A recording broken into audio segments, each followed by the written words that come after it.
Hello my YouTube family, ಹೇಗಿದ್ದೀರಾ? ಎಲ್ಲರೂ ಚೆನ್ನಾಗಿದ್ದೀರಾ? ಅದೇ ರೀತಿ ನಿಮ್ಮ ಲೈಫ್ನಲ್ಲಿ ಪಾಸಿಟಿವ್ ಆಗಿ ಥಿಂಕ್ ಮಾಡ್ತಾ ಇದ್ದೀರಾ ಅಂದ್ಕೊಂಡಿದ್ದೀನಿ. ಈಗ ಓವರಾಲ್ ಎನರ್ಜಿಯ ಮೂಲಕ ಈ ರೀಡಿಂಗನ್ನು ನೋಡೋಣ. ಇದು ಕಲೆಕ್ಟಿವ್ ಟೈಮ್ಲೆಸ್ ಜನರಲ್ ರೀಡಿಂಗ್ ಆಗಿರುತ್ತೆ. ಜನರಲ್ ರೀಡಿಂಗ್ ಆಗಿರೋದ್ರಿಂದ ಜನರಲ್ ರೀತಿಯಲ್ಲಿ ನೀವು ಇದನ್ನು ಜಡ್ಜ್ ಮಾಡಬೇಕಾಗುತ್ತೆ. ಅಂದರೆ ಎಷ್ಟು ವಿಷಯಗಳು ನಿಮಗೆ ಮ್ಯಾಚ್ ಆಗುತ್ತೋ, ಎಷ್ಟು ಎನರ್ಜೀಸ್ಗಳು ನಿಮಗೆ ಮ್ಯಾಚ್ ಆಗುತ್ತೋ ಅಷ್ಟನ್ನು ಮಾತ್ರ ತಗೊಂಡು ಬಾಕಿ ಉಳಿದಿರುವ ವಿಷಯಗಳನ್ನು ನೀವು ಅಲ್ಲಿಗೆ ಬಿಡಬೇಕಾಗುತ್ತೆ. ಇದು 100% ಎಲ್ರಿಗೂ ಕೂಡ ಒಂದೇ ರೀತಿಯಲ್ಲಿ ಮ್ಯಾಚ್ ಆಗಬೇಕು ಅಂತ ಇಲ್ಲ.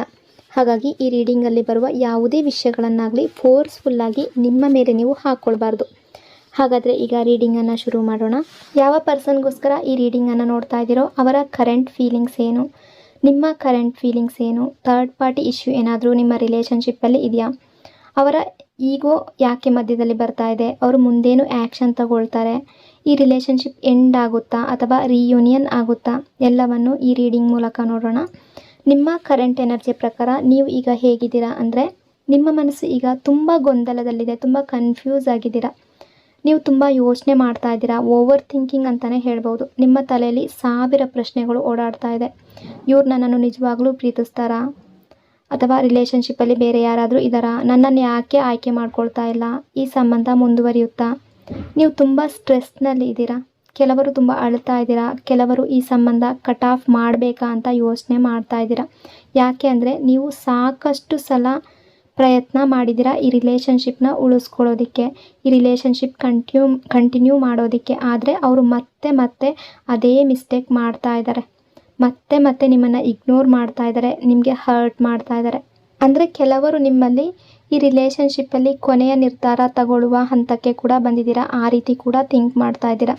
ಅಂದರೆ ಈ ರಿಲೇಷನ್ಶಿಪ್ಪಲ್ಲಿ ಈ ವ್ಯಕ್ತಿ ಎಫರ್ಟ್ ಆಗ್ತಾ ಇಲ್ಲ, ಅವರ ಕಡೆಯಿಂದ ಆ್ಯಕ್ಷನ್ ಬರ್ತಾ ಇಲ್ಲ, ಕಾಲ್ ಅಥವಾ ಮೆಸೇಜ್ ಬರ್ತಾ ಇಲ್ಲ, ಈ ರೀತಿ ಥಿಂಕ್ ಮಾಡ್ತಾ ಇದ್ದೀರಾ.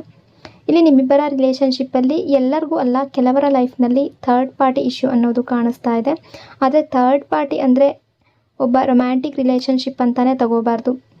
ಅದು ಫ್ಯಾಮಿಲಿ ಪ್ರೆಷರ್ ಆಗಿರ್ಬೋದು, ಅಥವಾ ಕೆರಿಯರ್ ಸಮಸ್ಯೆ ಆಗಿರ್ಬೋದು, ಹಣಕಾಸಿನ ಒತ್ತಡ ಇರಬಹುದು, ಅಥವಾ ಫ್ಯಾಮಿಲಿಯ ಯಾರಾದರೂ ಒಬ್ಬ ಸದಸ್ಯ ಅವರಿಗೆ ಈ ರಿಲೇಷನ್ಶಿಪ್ ಇಷ್ಟ ಇಲ್ಲದೆ ಇರಬಹುದು. ಬಟ್ ಇಲ್ಲಿ ಕೆಲವು ವ್ಯಕ್ತಿಯ ಎನರ್ಜಿ ಪ್ರಕಾರ ಆಲ್ರೆಡಿ ಈ ವ್ಯಕ್ತಿ ಮ್ಯಾರಿಡ್ ಅಂತ ಅನ್ನಿಸ್ತಾ ಇದೆ, ಅಥವಾ ಕಮಿಟೆಡ್ ಆಗಿದ್ದಾರೆ ಅನ್ನೋ ರೀತಿ ಎನರ್ಜಿ ಕೂಡ ಕಾಣಿಸ್ತಾ ಇದೆ. ಅಥವಾ ಈ ರಿಲೇಷನ್ಶಿಪ್ಪಲ್ಲಿ ಥರ್ಡ್ ಪಾರ್ಟಿ ಅನ್ನೋದು ಇದ್ದರೆ ಆ ಥರ್ಡ್ ಪಾರ್ಟಿ ಯಾರು ಅಂತ ನಿಮಗೂ ಕೂಡ ಕೆಲವರಿಗೆ ಗೊತ್ತಿರಬಹುದು. ಅಥವಾ ಈ ಫ್ಯಾಮಿಲಿಯಲ್ಲಿ ಅಂದರೆ ಇವರ ಫ್ಯಾಮಿಲಿಯಲ್ಲಿ ನಿಮ್ಮ ರಿಲೇಷನ್ಶಿಪ್ ಇಷ್ಟ ಇಲ್ಲದೆ ಇರಬಹುದು, ಅವರು ಈ ರಿಲೇಷನ್ಶಿಪ್ಪಲ್ಲಿ ಮಧ್ಯ ಬಂದಿರಬಹುದು.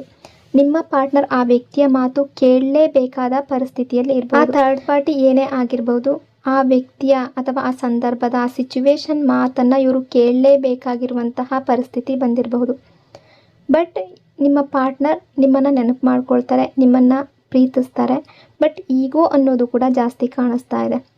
ಇವರು ಇವರ ಸೆಲ್ಫ್ ರೆಸ್ಪೆಕ್ಟ್ ಬಗ್ಗೆ ಹೆಚ್ಚು ಯೋಚನೆ ಮಾಡ್ತಾರೆ. ಅಂದರೆ ಕೆಲವೊಂದು ಸಲ ಅಂದ್ಕೊಳ್ತಾರೆ, ನಾನು ಮೊದಲು ಮೆಸೇಜ್ ಮಾಡಬೇಕಾ, ನಾನು ತಗ್ಗಿ ಮಾತಾಡಬೇಕಾ, ಅವರಾಗೆ ಕಾಲ್ ಅಥವಾ ಮೆಸೇಜ್ ಮಾಡಲಿ, ಈ ರೀತಿ ಕೂಡ ಥಿಂಕ್ ಮಾಡ್ತಾರೆ. ಕೆಲವೊಂದು ಸಲ ನಾನು ಯಾಕೆ ಮೆಸೇಜ್ ಮಾಡಲಿ, ನಾನು ಯಾಕೆ ಕಾಲ್ ಮಾಡಲಿ ಅನ್ನೋ ರೀತಿ ಈಗೋಯಿಂದ ಥಿಂಕ್ ಮಾಡ್ತಾರೆ. ಇವರ ಲೈಫ್ನಲ್ಲಿ ಫ್ಯಾಮಿಲಿ, ಕೆಲಸ, ಸೊಸೈಟಿ ಇದಕ್ಕೆ ತುಂಬ ವ್ಯಾಲ್ಯೂ ಕೊಡ್ತಾ ಇದ್ದಾರೆ ಅನ್ನೋ ರೀತಿ ಕೂಡ ಎನರ್ಜಿ ಕಾಣಿಸ್ತಾ ಇದೆ. ಇದೆಲ್ಲ ರೀಸನ್ನಿಂದ ನಿಮಗೆ ಇವರು ಕೊಡಬೇಕಾಗಿದ್ದಂತಹ ಪ್ರೀತಿ, ಅವರ ಗಮನ, ಎಫರ್ಟ್ ಅದು ಕೊಡಲಿಲ್ಲ, ಆ ರೀತಿ ಎನರ್ಜಿ ಕೂಡ ಕಾಣಿಸ್ತಾ ಇದೆ. ನೀವು ಇವರ ಪ್ರೀತಿಯ ಹಿಂದೆ ಓಡ್ತಾ ಇದ್ದಾಗ ಅವ್ರು ನಿಮ್ಮಿಂದ ಸ್ವಲ್ಪವಾಗಿ ದೂರ ಹೋಗ್ತಾ ಇದ್ರು. ಆ ಅನುಭವ, ಆ ಫೀಲಿಂಗ್ಸ್ ನಿಮಗೂ ಕೂಡ ತುಂಬ ಸಲ ಆಗಿರಬಹುದು. ಬಟ್ ಈಗ ಅವರು ಮಿಸ್ ಮಾಡ್ಕೊಳ್ತಾ ಇದ್ದಾರೆ ನೀವು ದೂರ ಆದಮೇಲೆ. ಈಗೋ ಕೂಡ ಕಾಣಿಸ್ತಾ ಇದೆ, ಹೊರಗಡೆಯಿಂದ ಸ್ಟ್ರಾಂಗ್ ಆಗಿ ಕಾಣಿಸ್ತಾ ಇದ್ದಾರೆ. ಮನಸ್ಸಿನ ಒಳಗಡೆ ಫೀಲಿಂಗ್ಸ್ ಅನ್ನೋದು ಇವ್ರಿಗೂ ಕೂಡ ಇದೆ, ಮನಸ್ಸಿನ ಒಳಗಡೆಯಿಂದ ಬ್ರೋಕನ್ ಆಗಿದ್ದಾರೆ ಅನ್ನೋ ರೀತಿ ಎನರ್ಜಿ ಕಾಣಿಸ್ತಾ ಇದೆ. ನಿಮ್ಮಿಂದ ದೂರ ಆದಮೇಲೆ ಅವರಿಗೆ ಕ್ಲಾರಿಟಿ ಅನ್ನೋದು ಬಂದಿದೆ, ನಿಮ್ಮ ಪ್ರೀತಿಯ ವ್ಯಾಲ್ಯೂ ಏನು ಅಂತ ಈಗ ಅರ್ಥ ಆಗ್ತಾ ಇದೆ. ನಿಮ್ಮ ನೆನಪು ಅವರನ್ನು ಕಾಡ್ತಾ ಇದೆ, ನಿಮ್ಮನ್ನು ತುಂಬ ಮಿಸ್ ಮಾಡ್ಕೊಳ್ತಾ ಇದ್ದಾರೆ. ಕೆಲವರು ಅವರು ನಿಜವಾಗ್ಲೂ ಕಣ್ಣೀರು ಹಾಕ್ತಾ ಇದ್ದಾರೆ ಅನ್ನೋ ರೀತಿ ಎನರ್ಜಿ ಕಾಣಿಸ್ತಾ ಇದೆ. ಅವರಿಗೆ ಪಶ್ಚಾತ್ತಾಪ ಆಗ್ತಾ ಇದೆ, ನಾನು ಅರ್ಜೆಂಟ್ನಲ್ಲಿ ತಪ್ಪು ಡಿಸಿಷನ್ ತಗೊಂಡೆ ಅನ್ನೋ ರೀತಿ ಥಿಂಕ್ ಮಾಡ್ತಾ ಇದ್ದಾರೆ. ನನ್ನ ಪಾರ್ಟ್ನರ್ನ ನಾನು ಅರ್ಥ ಮಾಡ್ಕೊಳ್ಳಿಲ್ಲ, ಸರಿಯಾಗಿ ಕಮ್ಯುನಿಕೇಟ್ ಮಾಡಬೇಕಿತ್ತು, ಸರಿಯಾದ ಆ್ಯಕ್ಷನ್ ತಗೊಳ್ಬೇಕಿತ್ತು, ಇದೆಲ್ಲವನ್ನು ನೆನೆಸ್ಕೊಂಡು ಇವರು ತುಂಬ ದುಃಖ ಪಡ್ತಾ ಇದ್ದಾರೆ. ಆ ರೀತಿ ಎನರ್ಜಿ ಕಾಣಿಸ್ತಾ ಇದೆ. ಅವರು ನಿಮ್ಮ ಬಗ್ಗೆ ಏನು ಥಿಂಕ್ ಮಾಡ್ತಾ ಇದ್ದಾರೆ ಅಂದರೆ, ಅವರ ದೃಷ್ಟಿಯಲ್ಲಿ ನೀವು ಅವರ ಜೀವನದಲ್ಲಿ, ಅವರ ಲೈಫ್ನಲ್ಲಿ ನೀವು ತುಂಬ ಸ್ಪೆಷಲ್ ವ್ಯಕ್ತಿ. ಬೇರೆ ಯಾರೂ ಕೂಡ ಆ ಪ್ಲೇಸ್ಗೆ ಬರೋದಕ್ಕೆ ಸಾಧ್ಯ ಇಲ್ಲ. ಅವರ ಲೈಫ್ಗೆ ಸಂತೋಷ, ಹ್ಯಾಪಿನೆಸ್, ಖುಷಿ ಕೊಡುವ ವ್ಯಕ್ತಿ ನೀವು. ನಿಜವಾದ ಪ್ರೀತಿಯನ್ನು ಕೊಟ್ಟ ವ್ಯಕ್ತಿ ನೀವು. ಅವರಿಗೆ ನಿಮ್ಮ ಜೊತೆ ಸ್ಟ್ರಾಂಗ್ ಕನೆಕ್ಷನ್ ಫೀಲ್ ಆಗ್ತಾ ಇದೆ. ಒಂದು ಕಡೆ ಅವರು ನಿಮ್ಮನ್ನು ಬಿಡೋದಕ್ಕೂ ರೆಡಿ ಇಲ್ಲ, ಮತ್ತೊಂದು ಕಡೆ ಅವರ ಈಗೋ ಅವರನ್ನು ತಡೀತಾ ಇದೆ. ಕಾಲ್ ಮಾಡಬೇಕು, ಮೆಸೇಜ್ ಮಾಡಬೇಕು, ನಿಮ್ಮ ಜೊತೆ ಮಾತಾಡಬೇಕು, ನಿಮ್ಮ ಜೊತೆ ಟೈಮ್ ಸ್ಪೆಂಡ್ ಮಾಡಬೇಕು ಅಂತ ಅಂದ್ಕೊಳ್ತಾರೆ. ಮತ್ತೆ ಅವರ ಈಗೋ ಅನ್ನೋದು ಅಡ್ಡ ಬರುತ್ತೆ. ನಾನು ಯಾಕೆ ಮೊದಲ ಸ್ಟೆಪ್ ಇಡಲಿ, ಅವರಾಗೆ ಬರಲಿ ಅನ್ನೋ ರೀತಿ ಕೂಡ ಥಿಂಕ್ ಮಾಡ್ತಾ ಇದ್ದಾರೆ. ಇಲ್ಲಿ ನಿಮ್ಮ ಎನರ್ಜಿ ಪ್ರಕಾರ ನೀವು ಏನು ಬಯಸ್ತಾ ಇದ್ದೀರಾ ಅಂದರೆ, ನೀವು ನಿಮ್ಮ ರಿಲೇಷನ್ಶಿಪ್ಪಲ್ಲಿ ಪ್ರೋಗ್ರೆಸ್ ಬಯಸ್ತಾ ಇದ್ದೀರಾ. ಈ ಸಂಬಂಧದಲ್ಲಿ ಗ್ರೋತ್ ಬೇಕು ಅನ್ನೋ ರೀತಿ ಥಿಂಕ್ ಮಾಡ್ತಾ ಇದ್ದೀರಾ. ಈ ರಿಲೇಷನ್ಶಿಪ್ಪಲ್ಲಿ ಆ ವ್ಯಕ್ತಿಯ ಕಡೆಯಿಂದ ಎಫರ್ಟ್ ಬೇಕು, ಅಂದರೆ ನಿಮ್ಮ ಪಾರ್ಟ್ನರ್ ಕಡೆಯಿಂದ ಎಫರ್ಟ್ ಬೇಕು, ಕಮಿಟ್ಮೆಂಟ್ ಬೇಕು. ಕೇವಲ ಮಾತು ಸಾಕಾಗಲ್ಲ, ಟೈಮ್ ಪಾಸ್ ಪ್ರೀತಿ ಅನ್ನೋದು ಬೇಡ. ಈ ರಿಲೇಷನ್ಶಿಪ್ಪಲ್ಲಿ ಆ್ಯಕ್ಷನ್ ಅನ್ನೋದು ಬೇಕು. ನೀವು ಆ ರೀತಿ ಥಿಂಕ್ ಮಾಡ್ತಾ ಇದ್ದೀರಾ. ಈ ವ್ಯಕ್ತಿ ತುಂಬ ಸಲ ನಿಮ್ಮ ಎಕ್ಸ್ಪೆಕ್ಟೇಷನನ್ನು ಮುರಿದಿದ್ದಾರೆ. ನೀವು ಕಂಡ ಕನಸು ನಿಮ್ಮ ಲೈಫ್ಗೆ ಸಿಕ್ಕಿಲ್ಲ. ನೀವು ಏನು ಕನಸು ಕಂಡಿದ್ದೀರಿ, ಈ ವ್ಯಕ್ತಿಯ ಜೊತೆ ನೀವು ಫ್ಯೂಚರ್ನ ನೆನೆಸ್ಕೊಂಡಿದ್ರಿ, ಅದು ಯಾವುದೂ ಕೂಡ ಆಗಿಲ್ಲ, ಅಥವಾ ಆ ವ್ಯಕ್ತಿ ಕಡೆಯಿಂದ ಈಗ ಆ್ಯಕ್ಷನ್ ಅನ್ನೋದು ಬರ್ತಾ ಇಲ್ಲ. ಇದೆಲ್ಲ ರೀಸನ್ನಿಂದ ನೀವು ತುಂಬ ಹರ್ಟ್ ಆಗಿದ್ದೀರಾ. ಆ ರೀತಿಯ ಎನರ್ಜಿ ಕಾಣಿಸ್ತಾ ಇದೆ. ಈ ವ್ಯಕ್ತಿ ಕೂಡ ನಿಮ್ಮ ಬಗ್ಗೆ ಥಿಂಕ್ ಮಾಡಿದಾಗ ಕೆಲವೊಂದು ಸಲ ಅಂದ್ಕೊಳ್ತಾರೆ ನೀವು ತುಂಬ ಸೆಲ್ಫಿಶ್ ಅಂತ ಯೋಚನೆ ಮಾಡ್ತಾ ಇದ್ದಾರೆ. ಕೆಲವೊಮ್ಮೆ ಅಂದ್ಕೊಳ್ತಾರೆ ನನ್ನ ಸಿಚುವೇಶನ್ನ ಅವರು ಅರ್ಥ ಮಾಡ್ಕೊಳ್ತಾ ಇಲ್ಲ, ನನ್ನ ರೆಸ್ಪಾನ್ಸಿಬಿಲಿಟಿ ಎಷ್ಟಿದೆ ಅನ್ನೋದನ್ನು ಅವರು ನೋಡ್ತಾ ಇಲ್ಲ. ಅವರು ನಿಮ್ಮ ಮೇಲೆ ಬ್ಲೇಮ್ ಮಾಡೋದಕ್ಕೆ ನೋಡ್ತಾ ಇದ್ದಾರೆ. ಆದರೆ ಅವರು ಅದನ್ನು ತುಂಬ ಡೀಪಾಗಿ ಹೇಳ್ತಾ ಇಲ್ಲ. ಅವರ ಈಗೋ ಈ ರೀತಿ ಹೇಳ್ತಾ ಇದೆ. ಡೀಪಾಗಿ ಅವರು ನಿಮ್ಮನ್ನು ಮಿಸ್ ಮಾಡ್ಕೊಳ್ತಾ ಇದ್ದಾರೆ, ಬಟ್ ಹೊರಗಡೆಯಿಂದ ಅವರು ಈಗೋದಲ್ಲಿ ಮಾತಾಡ್ತಾ ಇದ್ದಾರೆ ಅನ್ನೋ ರೀತಿ ಎನರ್ಜಿ ಕಾಣಿಸ್ತಾ ಇದೆ.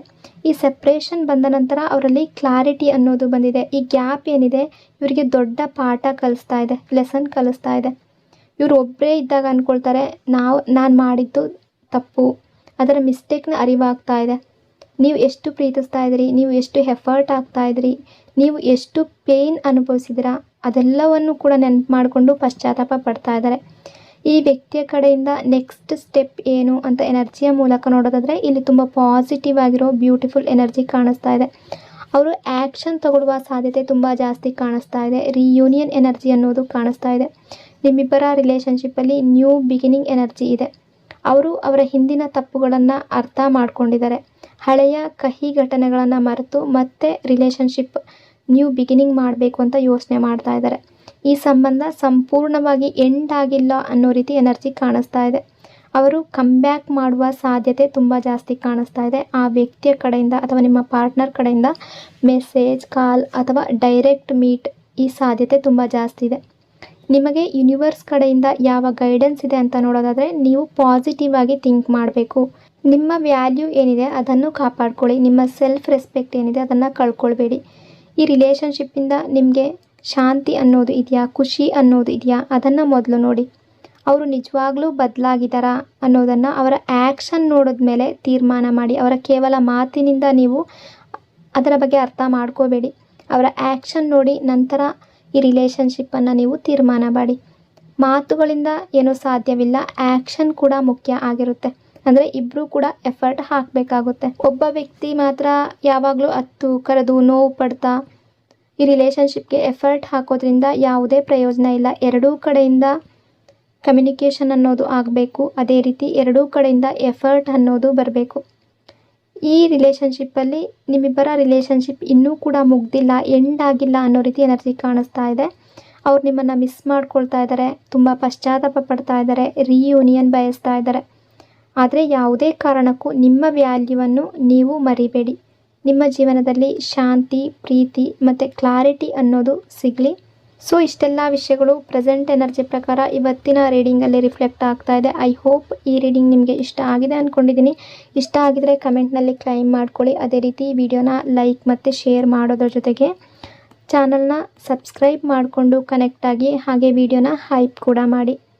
ಇನ್ನೊಂದು ಪವರ್ಫುಲ್ ಡೀಪ್ ರೀಡಿಂಗ್ನೊಂದಿಗೆ ಮತ್ತೆ ಸಿಗ್ತೀನಿ. Until then take care. Thank you so much.